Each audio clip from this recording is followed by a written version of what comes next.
ஆண்டவராகிய இயேசு கிறிஸ்துவின் இனிய நாமத்தில் இந்த மே மாதத்தினுடைய முதல் வாரத்தில் வந்திருக்கவங்க ஒவ்வொருவரையும் எல்ஷடாய் ஊழியத்தின் சார்பாக வாழ்த்துக்கள் சொல்லி வரவேற்கிறோம்.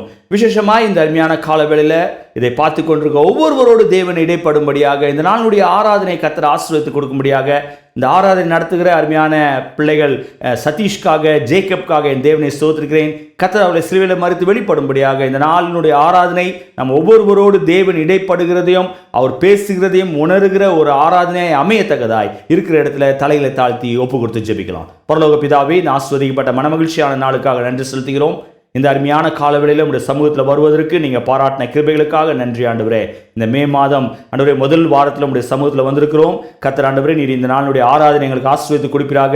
நடத்துகிற பிள்ளைகள் சதீஷ்காக ஜேக்கப்காக நன்றி செலுத்துகிறோம். கர்த்தர் அவளை ஆசீர்வதிங்க ஆண்டவரே. அவளை சிலுவையில் மறித்து வெளிப்படுங்க ஆண்டவரே. இயேசப்பா, இதை பார்த்து கொண்டிருக்க ஒவ்வொருவரோடு நீங்கள் இடைப்பட வேண்டுமாய் ஜெபிக்கிறேன். நீர் பேசுகிற தேவன், நீர் அவளோடு பேசுங்க. உண்மை நம்பத்தக்கதாய், உமக்கு முதலிடம் கொடுக்கத்தக்கதாய் ஆண்டவரே நீங்கள் கிருபை செய்ய வேண்டுமாய் ஜெபிக்கிறேன். எல்லா துதி கனமும் ஒருவருக்கே செலுத்துகிறோம். இயேசு மூலமாய் ஜெபிக்கிறோம் நல்ல பிதாவே, ஆமென் ஆமென். இப்பொழுதும் ஆராதனைக்குள்ள போவோம். கரங்களை தட்டி உற்சாகமாய் பாடுவோம். தேவன் பெரிய காரியங்களை செய்வார்.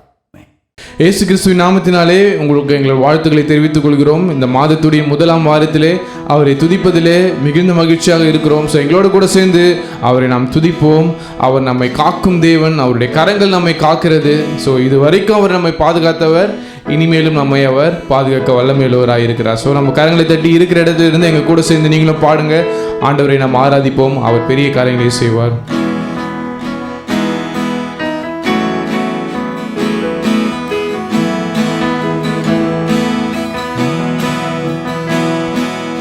என்னை காக்கும் தேவன் உண்டு, நான் கலங்கிடும் நேரம் கிருபை உண்டு.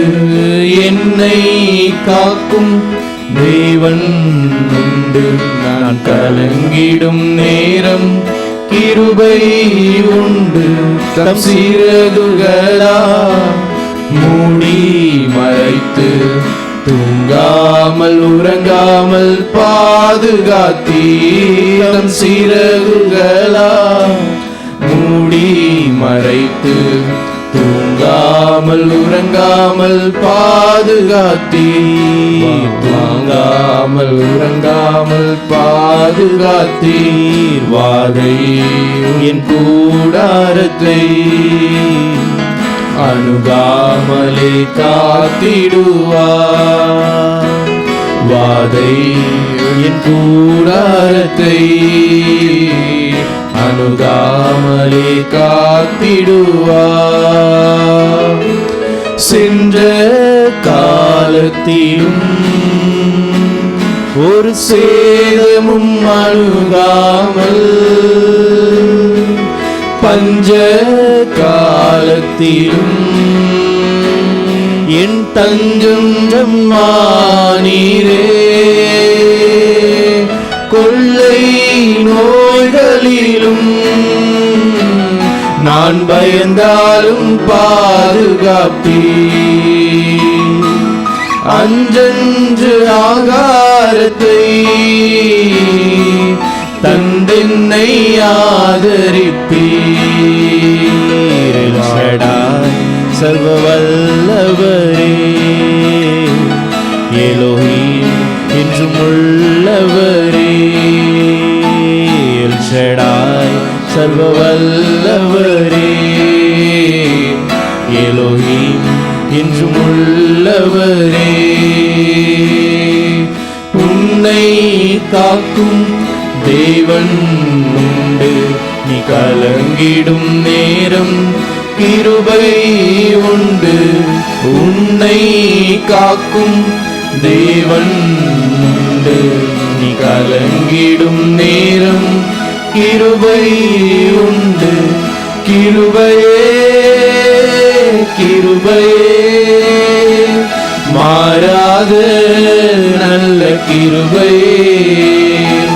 கிருபையே கிருபையே மாறாத நல்ல கிருபை. உங்கள் கிருபைதான் என்னை தாங்குகின்றது. உங்கள் கிருபைதான் என்னை நடத்துகின்றது உங்க கிருபைதான், என்னை தாங்குகின்றது உங்க கிருபைதான், என்னை நடத்துகின்றது. உடைக்கப்பட்ட நேரத்திலெல்லாம் என்னை உருவாக்கின கிருபை இது. உடைக்கப்பட்ட நேரத்திலெல்லாம் என்னை உருவாக்கின கிருபை இது. கிருபையே கிருபையே மாறாத நல்ல கிருபையே, கிருபையே கிருபையே மாறாத நல்ல கிருபையே. நம்மள கண்களை மூடி அவர் நமக்கு செய்த கிருபைகளை நினைத்து நம்மளுடைய பலவீனத்தில் நம்மை தாங்கின தேவன் அவர். நாம் உடைக்கப்பட்ட நேரத்தில் எல்லாம் மனிதர்கள் அல்ல, அவர் ஒருவர் மட்டும்தான் நம்மோடு கூட இருந்து நம்மை உருவாக்குகிற தேவன் அவர்.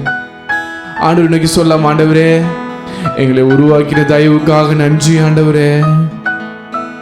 ஆண்டவரே நீங்க இல்லைன்னா ஆண்டவரே நாங்க என்னைக்கோ ஆண்டவரே உடைந்து போயிருப்போம் ஆண்டவரே. நீங்க இல்லைன்னா நாங்க ஒண்ணுமே இல்லை ஆண்டவரே. இத்தனை மாதங்கள் இத்தனை நாட்கள் ஆண்டவரே உமக்கு விரோதமாக நாங்கள் பாவம் செய்த போதிலும் ஆண்டவரே நீங்க எங்களோடு வந்தீரே, எங்கள் துணையாளராக ஆண்டவரே, எங்களை ஆண்டவரே பாதுகாக்கிற தேவனாக ஆண்டவரே நீர் எங்களோடு இருந்து எங்களை நடத்தின தயவுக்காக நன்றி செலுத்துகிறோம் ஆண்டவரே. நம்ம எல்லாம் ஆண்டவரை நோக்கி நம்ம நன்றி செலுத்தலாமா? துணையாளரே ஆண்டவரே, எங்கள் துணையாளராக இருந்து எங்களை நடத்துகிற தேவனீர் ஆண்டவரே, எங்கள் கண்ணீரை நீக்குகிற தேவனீர் ஆண்டவரே. ஆண்டவரே உம்மை துதிக்கிறோம் ஆண்டவரே. துணையாளரே துணையாளரே, துன்பத்தில் தாங்கும் மனவாளரே. துணையாளரே துணையாளரே, துன்பத்தில் தாங்கும் மனவாளரே. கண்ணீரை நீக்கி காயங்களாற்றி கனிவோடு நடத்திடுவார். கண்ணீரை நீக்கி காயங்களாற்றி கனிவோடு நடத்திடுமே. ஆராதனை ஆராதனை ஆராதனை ஆராதனை. அல்லேலூயா அல்லேலூயா, ஆராதனை உமக்கே. அல்லேலூயா அல்லேலூயா, ஆராதனை உமக்கே. அல்லேலூயா அல்லேலூயா, ஆராதனை உமக்கே. ஆண்டவரே நாங்கள் துதிக்கிறோம் ஆண்டவரே. ஆண்டவரே எங்கள் துணையாளராக எங்களோடு வந்த தேவன் நீர் ஆண்டவரே. இந்த மாதம் முழுவதும் ஆண்டவரே நீங்க எங்களை நடத்த வேண்டும் ஆண்டவரே. எங்கள் தேவைகளை சந்தித்து தாங்க ஆண்டவரே. இந்த ஆராதனையில எங்களோடு கூட பங்கு பெற்றிருக்கிற ஒவ்வொருடைய வாழ்க்கையிலும் ஆண்டவரே அவர்களுடைய உடைக்கப்பட்ட வாழ்க்கை நீர் அறிந்திருக்கிறீர் ஆண்டவரே. அவர்களுடைய துணையாளராக ஆண்டவரே எங்கள் அனைவரோடும் கூட நீங்க வர வேண்டும் ஆண்டவரே. உடைய கரம் எங்களோடு கூட இருந்து எங்களை ஆசீர்வதிக்கட்டும் ஆண்டவரே. எங்களோடு நீங்க பேசுங்க. உங்களுடைய வார்த்தைக்காக நாங்கள் காத்திருக்கிறோம் ஆண்டவரே. நீங்க பெரிய காரியங்களை செய்யுங்க. இயேசுவின் நாமத்தில் ஜெபிக்கிறோம் நல்ல பிதாவே, ஆமென். Praise the Lord. கர்த்தர் நல்லவர். நல்ல ஒரு ஆராதனையில் பங்கு பெற்றோம். நாளுடைய செய்தி கடந்து போவோம். உங்களுடைய வேதாமத்தை ஏசியா எழுதின தீர்க்கதரிசன புஸ்தகம் 2ஆம் அதிகாரம் 22ஆம் வசனத்தை வாசிக்க கேட்க போகிறோம். The book of Isaiah chapter 2 verse 22. நாசியிலே சுவாசமுள்ள மனுஷனை நம்புவதை விட்டுவிடுங்கள், எண்ணப்படுவதற்கு அவன் எம்மாத்திரம். நாசியிலே சுவாசமுள்ள மனுஷனை நம்புவதை விட்டுவிடுங்கள், அவனை எண்ணப்படுவதற்கு அவன் எம்மாத்திரம். அவனை கன்சிடர் பண்றதுக்கு அவன் எம்மாத்திரம் அப்படின்றாங்க. எனக்கு அன்பான தேவனுடைய பிள்ளைகளை, இந்த வசனத்துக்கு கீழாக 1ஆம் தேதி நாம் செய்தியை கேட்டோம். இந்த முதல் வாரத்தில் வந்திருக்க உங்களோடும் என்னோடும் தேவன் இடைப்படும்படியாக விசேஷமாய் இந்த நாளிலே கர்த்தர் நமக்கு சொல்லிக் கொடுக்க விரும்புகிற காரியம் என்ன என்று பார்ப்போம் என்றால், அவர் விரும்புகிற ஒரு காரியம், நாசியிலே சுவாசமுள்ள மனுஷனை நம்புவதை விட்டுவிடுங்க. அப்போ யாரை நம்புவது? அடுத்த கேள்வி நமக்கு தோணும். மனுஷனை நம்பி போயமா அந்த காலங்கள் உண்டு. ஒருவேளை எத்தனை பேர் இதை கேட்டுக்கொண்டிருக்க உங்களுடைய வாழ்க்கையில மனுஷனை நம்பி ஏமாந்து போனீங்களோ எனக்கு தெரியாது. ஆனால் என்னுடைய வாழ்க்கையில் அநேக நேரத்தில் நான் மனுஷனை சார்ந்த நேரத்தில் தோல்வியை மாத்திரம் பார்த்துருக்கேன். மனுஷனை நம்பி போன காலகட்டத்தில் ஏமாற்றத்தை பார்த்துருக்கேன். ஆனால் எப்போலாம் கர்த்தரை நம்பி கர்த்தரை சார்ந்து கர்த்தருக்கு முதலிடம் கொடுத்து கர்த்தருடைய சத்தத்துக்கு கீழ்ப்படிந்து நடந்தனோ, அப்போ என்னுடைய வாழ்க்கை ஜெயமாக மாத்திரமல்ல, அநேக சந்தோஷத்தையும் சமாதானத்தையும் கொடுக்கக்கூடிய ஒரு வாழ்க்கையாய் அமைந்தது. இல்லை சம்பவங்கள் அப்படியாக முடிந்தது என்று எனக்கு நன்றாக தெரியும். இதை கேட்டுக்கொண்டிருக்க உங்களுடைய வாழ்க்கையிலும் என்னுடைய வாழ்க்கையிலும் அநேக அனுபவங்களுக்குள் கடந்து வந்திருக்கலாம். சங்கீதக்காரன் இப்படியாக சொல்கிறார், வாசிங்க 8ஆம் அதிகாரம் 4ஆம் வசனம். சங்கீதம் 8ஆம் அதிகாரம் 4ஆம் வசனம். மனுஷனை நீ நினைக்கிறதற்கும் மனுஷகுமாரனை நீர் விசாரிக்கிறதற்கும் அவன் எம்மாத்திரம். அவரை விசாரிப்பதற்கும் அவனை எண்ணுவதற்கும் அவன் எம்மாத்திரம். ஏன்னா அப்படிப்பட்ட ஒரு சூழ்நிலையில கர்த்தர் நம்மை எதிர்பார்க்கிற அவரை சார்ந்து இருக்க வேண்டும் என்று சொல்லி வேதத்துல ஒரு சம்பவம் உண்டு. வேதத்தில் இஸ்ரவேல் ஜனங்கள் பாவம் செய்து தேவனை விட்டு தூரமாய் போன போது கர்த்தர் இஸ்ரவேல் ஜனங்களை மீதியானியருடைய கரங்களிலே ஒப்பு கொடுத்தார். மீதியானியருடைய கரங்களிலே ஒப்பு கொடுத்து அவர்கள் அநேக கஷ்டங்களை அனுபவித்தார்கள். அந்த அதிகாரத்தை படித்து பார்க்க ரொம்ப இன்ட்ரெஸ்டிங்கா இருக்கும். வாசிக்கலாம். நியாயாதிபதிகள் 6ஆம் அதிகாரம் முதல் 6 வசனங்களை வாசிக்க கேட்போம். பின்னும் இஸ்ரவேல் புத்திரர் கர்த்தரின் பார்வைக்கு பொல்லாப்பானதை செய்தார்கள். அப்பொழுது கர்த்தர் அவர்களை 7 வருஷம் மீதியானரின் கையில் ஒப்பு கொடுத்தார். மீதியானரின் கை இஸ்ரவேலின் மேல் பலத்து கொண்டபடியால் இஸ்ரவேல் புத்திரர் மீதியானர் நிமித்தம் தங்களுக்கு மலைகளுள்ள கெபிகளையும் குகைகளையும் மரணான ஸ்தலங்களையும் அடக்கலங்களாக்கி கொண்டார்கள். இஸ்ரவேலர் விதைத்திருக்கும் போது மீதியானரும் அமலேக்கியரும் கிழக்கத்தி புத்திரரும் அவர்களுக்கு விரோதமாய் எழும்பி வந்து அவர்களுக்கு எதிரே பாளையமிறங்கி காசாவின் எல்லை மட்டும் நிலத்தின் விளைச்சலை கெடுத்து இஸ்ரவேலிலே ஆகாரத்தை ஆகிலும் ஆடு மாடுகள் கழுதைகளை ஆகிலும் வைக்காதே போவார்கள். அவர்கள் தங்கள் மிருக ஜீவன்களோடும் தங்கள் கூடாரங்களோடும் வெட்டி கிளிகளைப் போல் திரளாய் வருவார்கள். அவர்களும் அவர்கள் ஒட்டகங்களும் எண்ணி முடியாததாயிருக்கும். இந்த பிரகாரமாக தேசத்தை கெடுத்துவிட அதிலே வருவார்கள். இப்படி மீதியானராலே இஸ்ரவேலர் மிகவும் சிறுமைப்பட்டார்கள். அப்பொழுது இஸ்ரவேல் புத்திரர் கர்த்தரை நோக்கி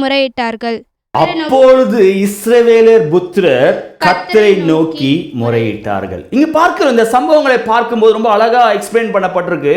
நியாயாதிபதிகள்ல மீதியானியர்கள் வந்து இஸ்ரவேல் ஜனங்களை அப்படியே ஒரு வழியாய் அவர்களை எல்லா விதங்களிலும் அவருடைய விளைச்சல்களையும் அவருடைய எல்லா ஆசீர்வாதங்களையும் அவர்கள் அபகரித்து கொண்டு போய்விட்டார்கள். மீதியானுடைய கரங்களில் அவருடைய கரம் ஓங்கி இருந்ததுனாலே இஸ்ரவேல் ஜனங்கள் அநேக பாடுகளை அனுபவித்துக் கொண்டிருந்தார்கள். இப்படிப்பட்ட சூழ்நிலை ஒரு நாள் அவர்கள் யோசித்தார்கள், நாம் மனுஷனை நம்பி ஓடி தேவனுக்கு விரோதமாய் பாவம் செய்து தேவனுக்கு விரோதமாய் செய்த நிமித்தம் தேவன் இந்த மீதியானுடைய கரங்களை ஒப்பு கொடுத்து விட்டாரே என்று சொல்லி கலங்கி அந்த நிலைமையாகவே இருக்க விரும்பாதபடி இந்த 6ஆம் வசனத்தை போட்டிருக்கு, இஸ்ரவேல் புத்திரர் கர்த்தரை நோக்கி முறையிட்டார். கர்த்தரை நோக்கி பார்த்தார்கள், கர்த்தர் மேலே நம்பிக்கை வைக்க ஆரம்பித்தார்கள். அதுக்கப்புறம் 10ஆம் வசனத்தை வாசிங்க. அதே அதிகாரத்துடைய 10ஆம் வசனம்.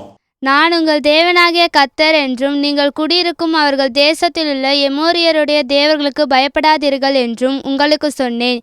நீங்களோ என் சொல்லை கேளாதே போனீர்கள் என்கிறார் என்று சொன்னான். இங்க பார்க்கிறோம், ஆண்டவர் அவர்களோடு இடைப்பட்டது மாத்திரமே, அவர் முறையிட்ட போது அவர்களுக்கு பதில் கொடுக்கிறார். நான் உங்களுக்கு எல்லா விதத்திலும் உதவி செஞ்சேன், நான் எல்லா விதத்திலையும் உங்களை வழி நடத்தினேன், உங்களை அடிமைத்தனத்திலிருந்து அற்புதமாய் கொண்டு வந்தேன், அநேக அற்புத அடையாளங்களை உங்க வாழ்க்கையில செய்தேன்.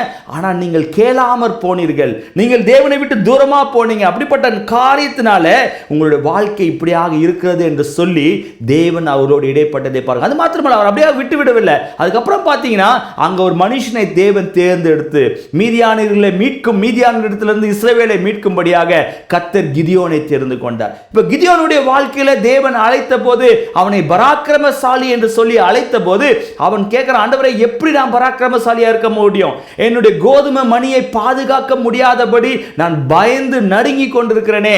என்னுடைய வாழ்க்கையில, எங்களுடைய குடும்பத்தில், எங்களுடைய தேசத்தில் இப்படியாக மீதியானவர்கள் எங்களை அதிகமாய் எங்களை துன்புறுத்துகிறார்களே, நீங்கள் எங்களோடு இருந்திருந்தா இதெல்லாம் நடக்குமா என்று சொல்லி அநேக சம்பவங்களை கேட்டுவிட்டு அதன் பிறகு அவன் சொல்றான், நாங்கள் இப்போ அவன் கேட்ட பிரகாரமாய் அவனை எல்லா விதத்திலையும் பக்குவப்படுத்தி ஒரு நல்ல தலைவனாய் உருவாக்கி இப்பொழுது மீதியானவர்களுக்கு விரோதமாய் எழும்பி போவதற்கான எல்லா வழிமுறைகளும் உண்டு பண்ணப்பட்டது. அது 7ஆம் அதிகாரம் 3ஆம் வசனத்தை வாசிக்கலாம். அதே நியாயாதிபதிகள் 7ஆம் அதிகாரம் 3ஆம் வசனம்.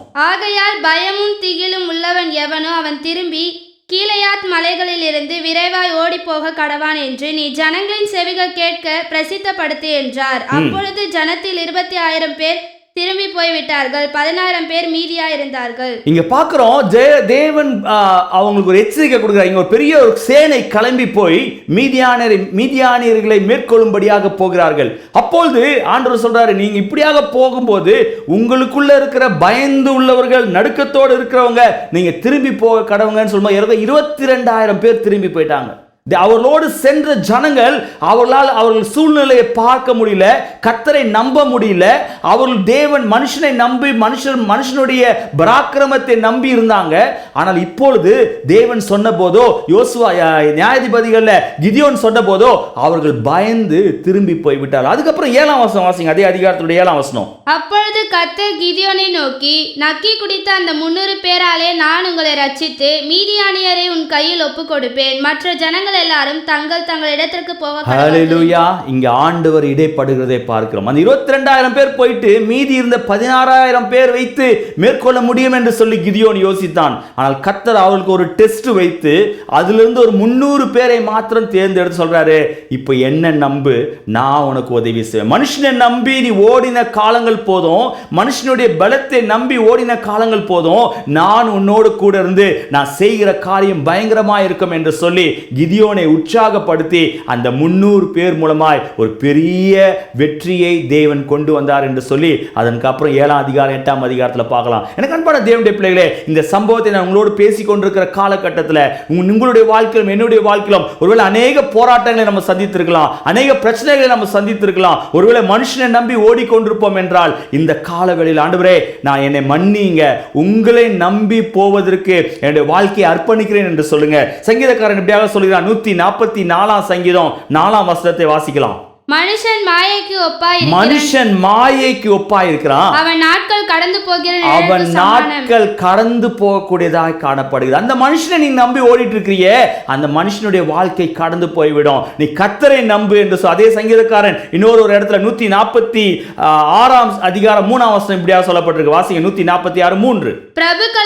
பிரபுக்களையும் ரட்சிக்க திராணி இல்லாத மனுபுத்திரனை நீங்க நம்பாதீங்க. அப்ப யாரை நம்பணும்? நீ கர்த்தரை நம்ம. எரேமியா சொல்லுகிற போது இப்படியாக சொல்கிறார். 17ஆம் அதிகாரம் 5ஆம் வசனத்தை வாசிக்கலாம். மனுஷன் மேல் நம்பிக்கை வைத்து மாம்சமானதை தன் புயபலமாக்கி கொண்டு கர்த்தரை விட்டு விலகுகிற இருதயமுள்ள மனுஷன் சபிக்கப்பட்டவன் என்று கர்த்தர் சொல்லுகிறார். சபிக்கப்பட்டவன் என்று கர்த்தர் சொல்கிறார். எரேமியாவின் மூலமா சொல்லும்போது நீ மனுஷனுடைய புயத்தின் மேல, அவனுடைய பலத்தின் மேல நம்பி போனா நீ சபிக்கப்பட்டவனா இருப்ப. ஆனா கர்த்தரை நம்பி, கர்த்தரை சார்ந்து, கர்த்தருக்கு முதலிடம் கொடுத்து, கர்த்தரே தேவன் என்று ஆராதிக்கிற, விசுவாசிக்கிற ஒவ்வொருவருடைய வாழ்க்கையிலும் கர்த்தர் பெரிய காரியம் செய்வார். இந்த செய்தியை கேட்டுக்கொண்டு அருமையான தேவனுடைய பிள்ளைகளே, ஸ்டாப் ட்ரஸ்டிங் மேன். மனுஷனை நம்புவதை விட்டு விடுங்க. கர்த்தரிடத்தில் எதிர்பார்ப்போடு கர்த்தரை நம்பி ஓடுங்க, உங்க வாழ்க்கை ஜெயமாய் முடியும். இந்த காலவேளையில் அப்படியே ஒப்பு கொடுத்தவள், ஆண்டவரே என்னுடைய இந்த மே மாதம் முதல் வாரத்தில் வந்திருக்க என்னுடைய வாழ்க்கையில ஒருவேளை உலக பிரகாரமான மனுஷனையோ, உலக பிரகாரமான அதிகாரத்தையோ, உலக பிரகாரமான பணத்தையோ, உலக பிரகாரமான என்னுடைய படிப்பையோ நம்பி நான் ஓடின காலங்கள் உண்டு. என்னை ஒப்பு கொடுக்கிறேன், என்னை மன்னிங்க, உங்களை நம்பி சார்ந்து ஓட உதவி செய்யுங்க என்று சொல்லி கேட்போம். கிதியோன் கர்த்தரை நம்பின போது, கிதியோன் கர்த்தர் சொன்ன சொன்ன எல்லா விதமான காரியங்களும் கீழ்ப்படிந்து நடந்த போது கர்த்தர் ஜெயத்தை கட்டளையிட்டார். இஸ்ரவேல் ஜனங்களுக்கு ஜெயத்தை கட்டளையிட்டார். அதே தேவன் இன்றைக்கு உங்களுடைய வாழ்க்கையிலும் ஜெயத்தை கட்டளையிடுவாராக. ஒப்பு கொடுத்து ஜெபிக்கலாம். நல்ல ஆண்டவரே, இந்த அருமையான வேலைக்காக நன்றி செலுத்துகிறோம். இந்த அருமையான மன மகிழ்ச்சியான நாளில உடைய சமூகத்தில் வருவதற்கு நீங்க பாராட்டின கிருபைகளுக்காக நன்றி. விசேஷமாய் இந்த நாளிலே எங்களுடைய செய்தியை நாங்கள் கேட்ட பிரகாரமாய் இதை பார்த்து கொண்டிருக்க ஒவ்வொருவருடைய வாழ்க்கையிலும் உம்மை நம்பி ஓட உதவி செய்ய வேண்டுமாய் ஜெபிக்கிறேன். ஆண்டவர், உலக பிரகாரமான மனுஷனை நம்பி நாங்கள் ஏமாந்த காலங்கள் போதும் ஆண்டவரே. இனி அப்படிப்பட்ட காரியங்கள் இல்லாதபடி உம்மையே நம்பி ஓடத்தக்கதாய், உம்மை சார்ந்து வாழத்தக்கதாய் கர்த்தர் கிருபை செய்ய வேண்டுமாய் ஜெபிக்கிறேன். அப்படியாக செய்யப்படும்படினாலே ஸ்தோத்திரம். எல்லா துதிகனமும் ஒருவருக்கே செலுத்துகிறோம். இயேசு மூலமாய் ஜெபிக்கிறோம் நல்ல பிதாவே. ஆமென், ஆமென். என் ஆத்துமாவே கர்த்தரை ஸ்தோத்ரி, என் முழுவதுமே அவருடைய பரிசுநாமத்தை ஸ்தோத்ரி. என் ஆத்துமாவே கர்த்தரை ஸ்தோத்ரி, அவர் செய்த சகல உபகாரங்களையும் மறவாதே. ஆமென். கர்த்தராகிய இயேசு கிறிஸ்துவினுடைய கிருபையும் பிதாவாகிய தேவனுடைய அன்பும் பரிசுத்த ஆவியானவருடைய அனுநயிக்கமும் நம் அனைவரோடும் கூட இப்பொழுதும் எப்பொழுதும் சதா காலம் இருப்பதாக. ஆமென். ஹல்லேலூயா. கர்த்தர் உங்களை ஆசீர்வதிப்பாராக. ஸ்கிரீன்ல வருகிற வாட்ஸ்அப் நம்பர்ல ஜெப குறிப்பு இருக்கு என்றால் தெரியப்படுத்துங்க. உங்களுக்காக ஜெபிக்க நாங்கள் ஆயத்தமா இருக்கிறோம். கர்த்தர் உங்களை ஆசீர்வதிப்பார். ஆமென்.